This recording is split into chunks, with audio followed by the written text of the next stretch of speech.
अच्छा, देखें किसी भी कारोबार को शुरू करना बहुत आसान है, किसी भी एंटरप्रेन्योर को अपना बिज़नेस एस्टेब्लिश करना बहुत आसान है, लेकिन उसको बरकरार रखना, उस एंटरप्रेन्योरशिप प्रोसेस को पाया तकमील तक पहुंचाना एक कॉम्प्लिकेटेड सा काम है।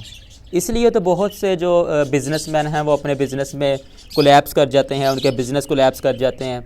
बहुत सी वजूहात, बहुत सी फैक्टर्स जो हमें देखने में मिलते हैं, तो उनमें डिफरेंट फैक्टर्स होते हैं जिनको मद्देनज़र रखना बहुत ज़रूरी होता है।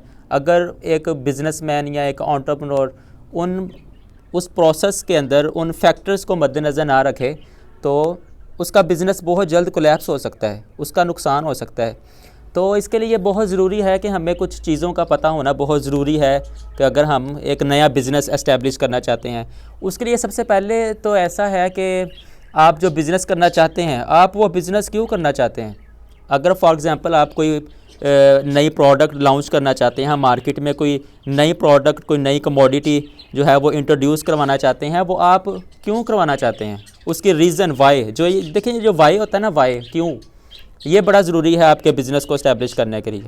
आपने सबसे पहले देखना है कि ये मैं बिज़नेस जो करने लगा हूँ, ये मैं क्यों करने लगा हूँ, इसके पीछे मेरा लॉजिक क्या है, इसके पीछे मेरा माइंड क्या है, फ़िलासफ़ी क्या है, उसको सोचना, सामने रखना और फिर बिज़नेस को इंट्रोड्यूस करवाना, इस्टेब्लिश करना बड़ा ज़रूरी है। तो सबसे पहले इस वाई को मद्देनज़र रखना कि मैं ये बिज़नेस करने जा रहा हूँ, क्यों करने जा रहा हूँ। देखें, इन्वेस्टमेंट भी उसके बाद है, आपके पास पैसा है, आपके पास कैपिटल है, रिसोर्सेज हैं, वो भी उसके बाद है। सबसे पहले जो चीज़ है वो ये कि आप ये जो बिज़नेस करने लगे हैं, आप क्यों करने लगे हैं। तो इस वाई का आंसर ढूंढना है आपने कि मैं ये काम करने लगा हूँ तो क्यों करने लगा हूँ। तो सबसे पहले आपको ये पता होना चाहिए किसी भी बिज़नेस को इस्टेब्लिश करने से पहले। अच्छा जी, उसके बाद जो है वो ये कि आप बिज़नेस आपने स्टार्ट कर लिया।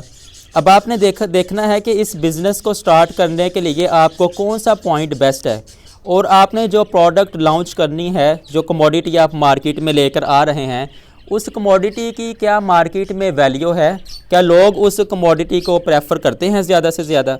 तो इस चीज़ को मद्देनज़र रखना भी बहुत ज़रूरी है। देखें, सबसे पहले जो आपने अपनी वाई का आंसर ढूंढ लिया कि मैंने इस वजह से इस बिज़नेस को करना है, अब उसके बाद आप नेक्स्ट प्रोसेस में आएंगे कि आप देखेंगे कि इस बिज़नेस को स्टार्ट करने में मैंने इन जो है वो प्रॉब्लम्स को सामना करना है, इन प्रॉब्लम्स को सॉल्व करना है, मतलब इस बिज़नेस में मुझे ये प्रॉब्लम्स आ सकती हैं, इन बिज़नेस को आपने रिज़ॉल्व करना है। तो उसके साथ साथ आपने ये भी देखना है कि जिस पॉइंट पे आपने बिज़नेस करना है, क्या वो पॉइंट एप्लीकेबल है इस बिज़नेस के लिए। अब ऐसा तो नहीं ना हो सकता इस एक पॉइंट पे पहले ही इतने ज़्यादा बिज़नेस हैं, आप उसी जगह आप जो है वो उसी रेंज में एक नया बिज़नेस लेके आ रहे हैं, तो ऐसा नहीं होना चाहिए। आपके बिज़नेस में एक नई चीज़ होनी चाहिए, आपकी प्रोडक्ट में एक यूनिकनेस होनी चाहिए जो कि लोगों को अट्रैक्ट करे, लोग आपकी तरफ खुद ब खुद आएँ। लेकिन देखिए, ये भी एक स्ट्रेटजी है अपने बिज़नेस को कामयाब बनाने की कि आपके जो हैं, आपके जो प्रोड्यूसर्स जो है सेल करता है अपनी प्रोडक्ट को, जो लोग उसकी प्रोडक्ट को बाय करते हैं, अपने बायर को ही अपना जो है वो अपनी स्ट्रेंथ बनाएं। आपका बायर खुद आपकी प्रोडक्ट को लॉन्च करे, आपकी प्रोडक्ट को एडवर्टाइज़ करे लोगों के सामने।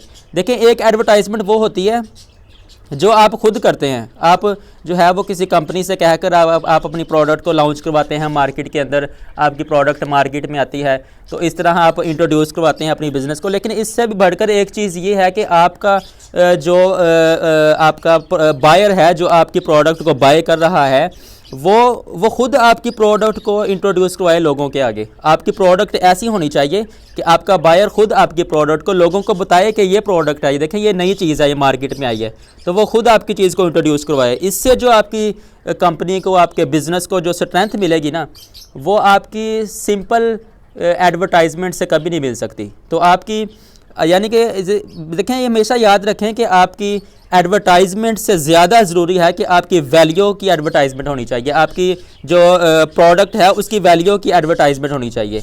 आपकी वैल्यू आपकी प्रोडक्ट की वैल्यू खुद बताए कि ये जो प्रोडक्ट है ये यूनिक है, इस प्रोडक्ट की वैल्यू पहले मार्केट में नहीं थी, अब ये जो प्रोडक्ट आई है इसकी वैल्यू पहले वाली प्रोडक्ट से ज़्यादा है, तो उसकी प्रोडक्ट की वैल्यू खुद होनी चाहिए इटसेल्फ।